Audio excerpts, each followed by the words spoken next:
I guess you give me a little background. What do you understand, and then what do you want to know more in depth? So what I understand is that the battery is the heart of the boat in a way, that everything charges towards that and distributes from that. The part that I don't understand is the around the terminology of kilowatt hours. In other words, the draining and charging Got it. in terms of numbers, like so that if somebody goes, oh, it's it's charging at 3 or 4 kilowatt hours. Yeah, what's the system look like with those numbers? Like, Sure thing. The analogy is your battery bank is like a big water mm, or fuel tank, like in your car. And we measure this instead of a liquid volume, we measure this in kilowatt hours, or which a kilowatt obviously is just 1,000 watts. So a watt is just a unit of energy, and then the hour comes in, it's that unit of energy over an hour period.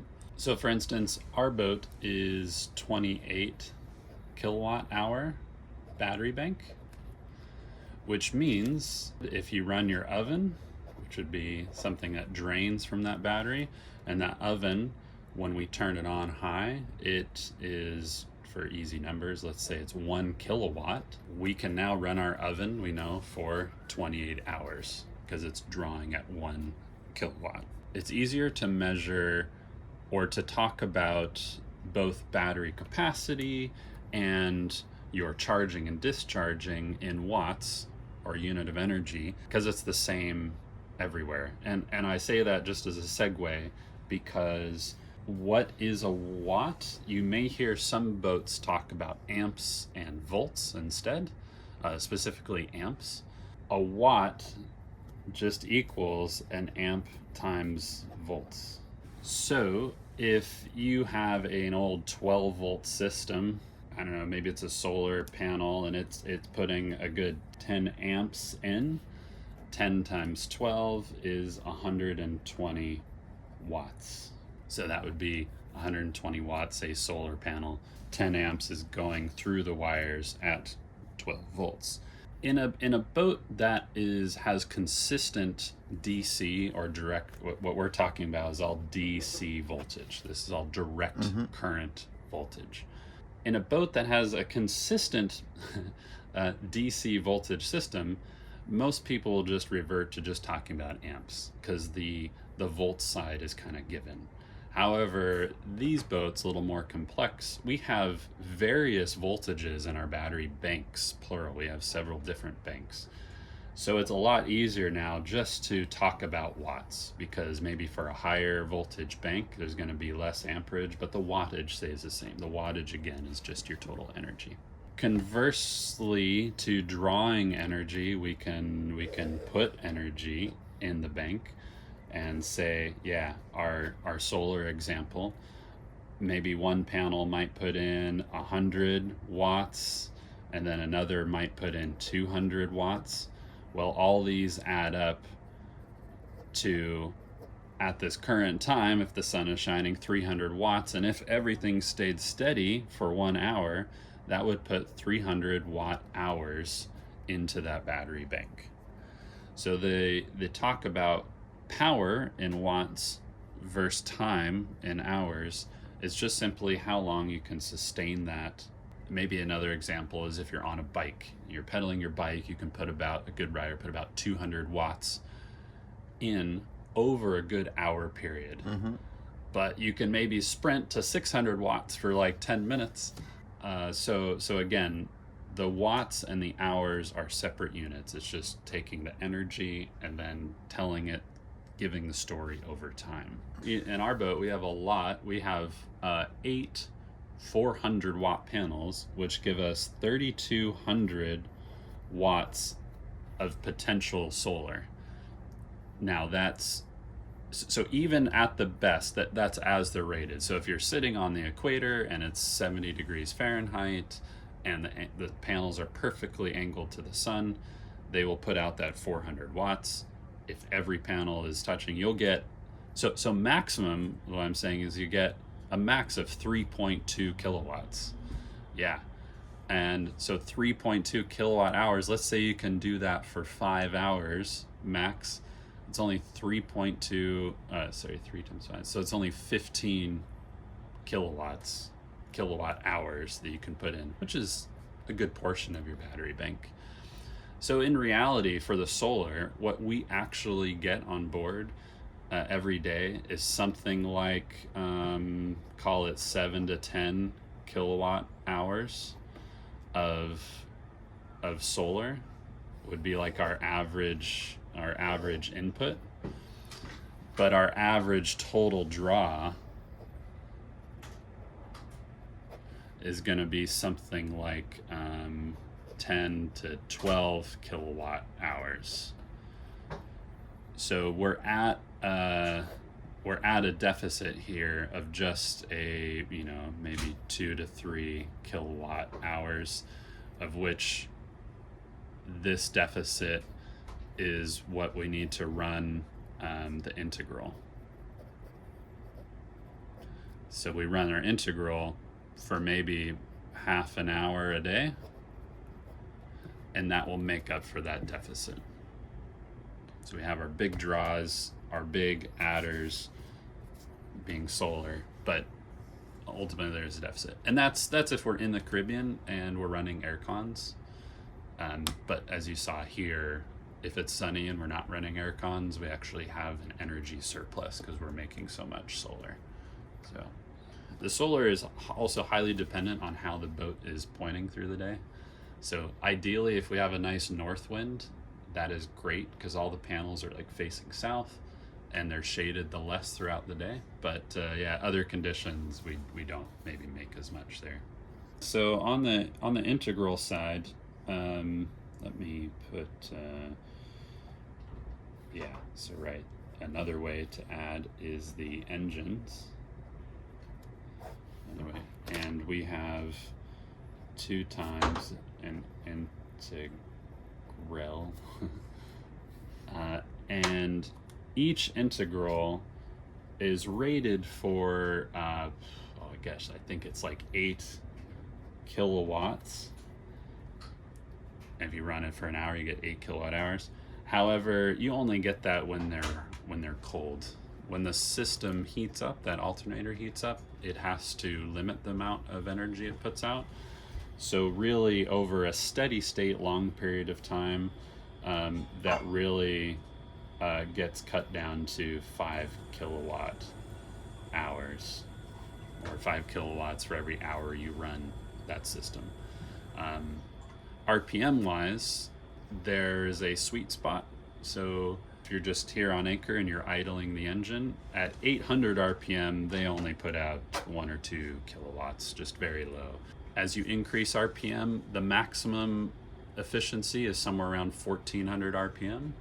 After that, you don't get any more. You can rev the engine to 2000. I mean, you get a little bit more, but your fuel consumption versus the energy output isn't good anymore. So when we charge in charge mode, we put the engines around like 1400 RPM.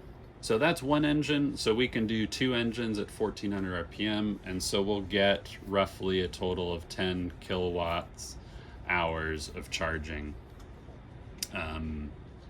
to make up any deficit. So if we're running, say, the boat full, where we have all 3 cabins, 6 people on board, and we're using the air cons all through the night, we drain about half of the battery bank at night. So we need to, in the end, make up something like 15 kilowatts or something like that.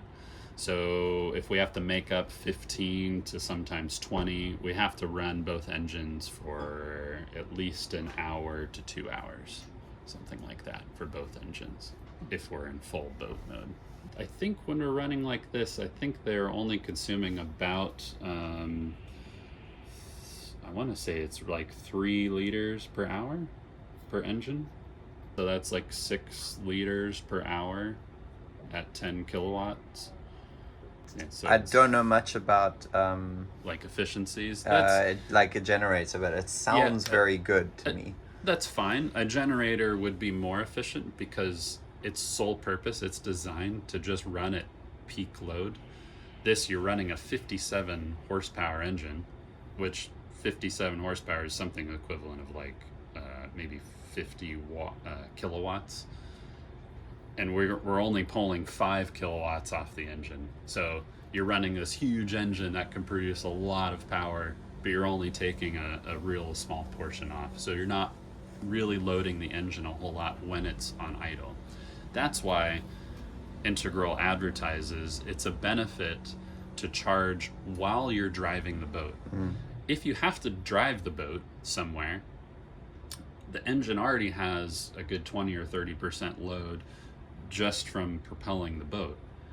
Now you add a little 5 kilowatts on top, you don't take as much of a fuel hit. So as if you already have to move the boat, adding the Integral, it's like a no-brainer, because engine's fuel efficiency looks something like this. This would be percent load, and this would be the efficiency over here. You get bad efficiency at low load, and there's some peak, maybe 60 to 80% load. So let's call this, like 80% load, that you get your maximum efficiency. So maximum power output versus the fuel that you're putting in. And then it does drop off as you near 100% load. You actually lose some efficiency. So the whole goal with Integral is, you can charge if you're idling essentially the engine's on anchor, but you lose a little bit efficiency. But if you're already driving the boat somewhere, you're gaining this efficiency in your total charge. And in reality, like, these boats have big tankage, and the little bit of fuel you're using to just run on anchor is really not that much. So, and you're only running it for 2 hours. Also, the new Integral system that's going to come out, it's going to nearly double this number. So it will only move up in the engine's efficiency curve even when on idle, and everything gets better. Then we'd even run these engines half as much even when we have a full boat. So shore power and inverters, specifically on this boat, which has the 48, 12, 24 and 12 volt. So there's 2 questions there. Breaking up the systems that we have 3, how do they live together on this boat? And how does the inverter kind of support that system? So our DC system on board, as you indicated, our 48 volt bank is kind of the heart. That's the big one. That's the one that's 28 kilowatt, has the biggest capacity. So from a systems design standpoint, ideally you'd want everything in 48 volts. So you could, and there are some things, some big consumers that run off of 48 volt, like the air cons. They run directly off that 48 volt, which is great. So we don't have to convert this power form factor to some other form factor and lose every time we convert. Next on the DC is there are some things that aren't on 48 volt, like our winches. So our winches need 24 volt. So for the winches and windlass, would be another big one, and a few other things, they need 24 volt. So we have to rob from the 48 volt with a DC to DC converter. And that's a one-way thing. So it's essentially a little charging box that just steals from this, what it sees as an infinite power source, to keep a 24 volt battery topped up. We need the battery because this charger maybe is only good for, say, 20 amps of use, but if you're running multiple winches at the same time, that could be 50, 60, 80 amps, and you need a battery to draw from temporarily, and then the DC will fill it up back up over time.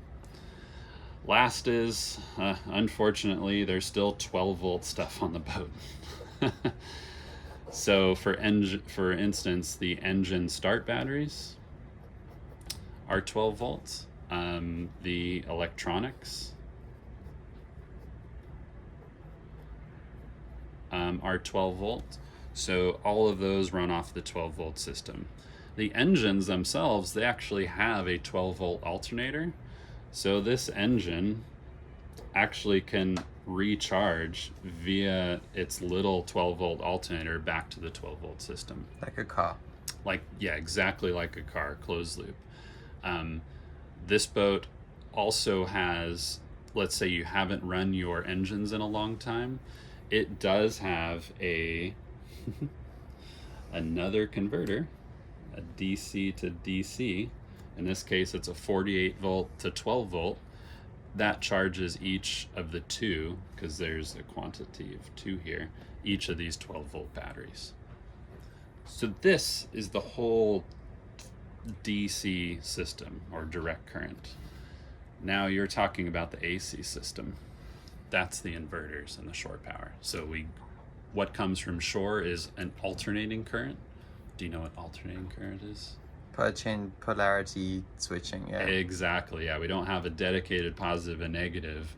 We just have a kind of two live, and yeah, they alternate at some frequency. In Europe, they alternate at 50 hertz or 50 cycles per second. In North America, it's 60. Yeah. So yeah, how do we do AC to DC? There are some things that run on AC only. This would be like an oven, appliances, basically. Things we maybe plug in, hair dryers, chargers, things like that. And they need AC. So we have a inverter. And what that inverter does, it is wired from the 48 volt DC bank. That inverter is literally inverting DC back to AC. And that's actually no different than what this box does. Off camera, we were looking at one of these. Yeah, so any computer inverter. So this has a total power. It can produce 87 watts. And somewhere in here it'll say input. It can take in 100 to 200 volts AC and only 100 or 1.5 amps, 50 to 60 hertz. So in other words, you can plug this in anywhere in the world. They make them universal.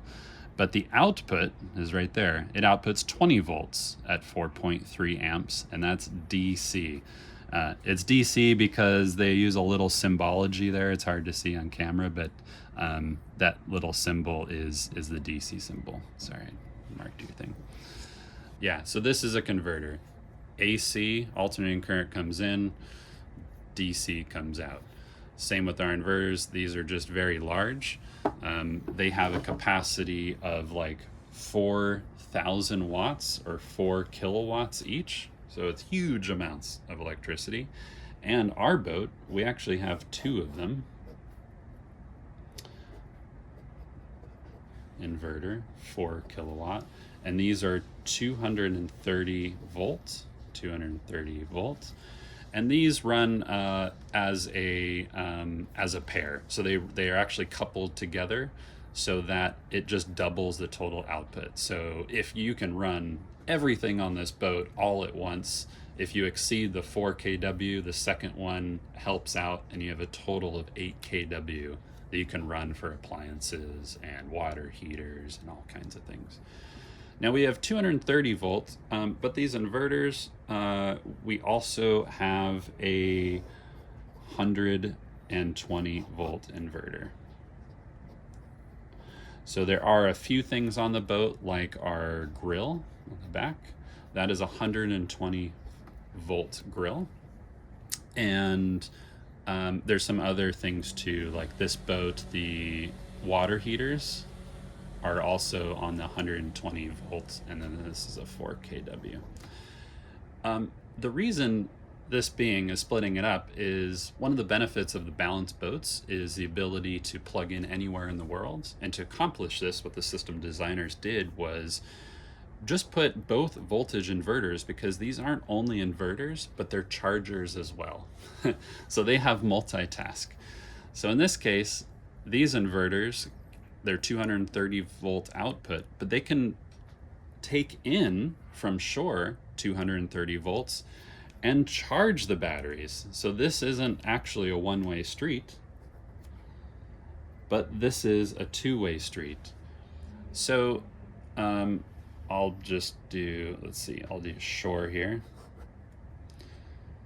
So we can plug in a shore power to this inverter, and this inverter takes in that 230, and then it charges the DC battery bank and can fill up your bank. So when you're plugged into a dock, your battery bank automatically gets charged because of this.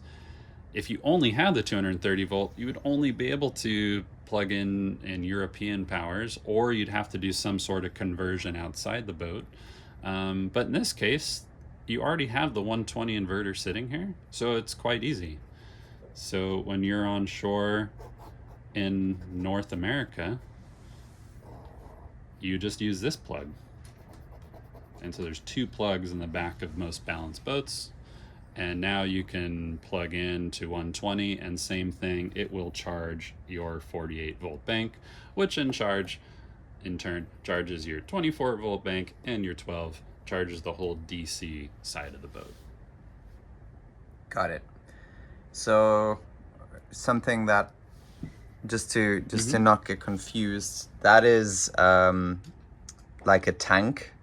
Yes. That is a capacity of usage simultaneously. It's not. That's right. Okay. Yeah, there's no energy storage in our inverters. They're simply just taking one energy form factor and converting it to another. So how much is an oven? Because I know that's quite high. Just out of... Yeah, I think an oven, I think if we max that out, it's probably like 2 kilowatt. Okay, so let's just for an example, I'm running 2 ovens at max simultaneously. That means one of these is like maxed out. That means 4 of those are coming out every hour. Roughly, plus you have your inversion loss. Okay. So this inverter is roughly 94% efficient. I think when I look at the... Pretty damn amazing. It is, it's just fine, but you do have to add your 2 kilowatt plus 6% of that, and that's really plus some other line losses, and that's what's coming out of your battery bank. Awesome. Yeah, this conversion is not free. Yeah. Actually, none of it is. Yeah, correct. Even just a 48 volt thing running directly, you still have line losses in the cabling, for instance. Okay. But higher voltage, higher loss generally. And one last thing, if again, stay with the oven example, if I'm running the oven, we're on shore power now. It is going from shore to here, to there, back here to there. It's not going straight, right? It's not skipping that. On the balance system specifically. Well, whether you're dealing with any of the big systems, Mastervolt, or in this case Victron, I think they all operate the same in that this oven now, is more or less that energy is coming from shore. What the cool thing is that shore power doesn't have to have a 2 kilowatt capacity. What's cool about these systems is the shore power I can plug into just a tiny little socket on shore and essentially trickle charge the boat. And what it does is if I turn my oven and it exceeds that shore power, it's just going to pull from the battery bank and make up that excess. Then when the oven turns off, this excess shore power can now recharge the battery bank. So I have what's called a current limit on my shore power, which is great. If you're in a great marina, you can, there's big cables on the boat. We can use the maximum 30 or 50 amps of potential shore power. However, we don't have to. We can run it down to like 15 or 10 amps if we have a really weak circuit on shore. And that's fine. Any excess, it'll just make up via the battery bank. That was really important. So the limit, is there, because I've heard when we did the shore power videos, set a limit. Because, is that because cables get hot, or is it dangerous, or what's the... Right. So these boats come equipped with a shore power plug and cabling all set up for the highest limit. I think we have 50 amp plugs. That's generally the biggest you're going to get for small boats. We only run it at like 10 amps or 20 amps because most times, like when I plugged in here at shore, it was a 16 amp breaker. So I just set my limit at like 15 amps. I actually didn't. I had it set to 20 and it didn't even trip that breaker. But so you're setting that shore limit to whatever this breaker is minus a little bit just for safety. Yeah. And it's plenty, again, because we can create all the power ourselves on our boat. So not all boats have this huge bank to draw from. They solely rely on a really big shore power source to run their air cons and all that stuff. But these boats are built off grid, so we have this ability that we don't need a big shore power anymore. Okay. Yeah. That was really helpful. Thank you.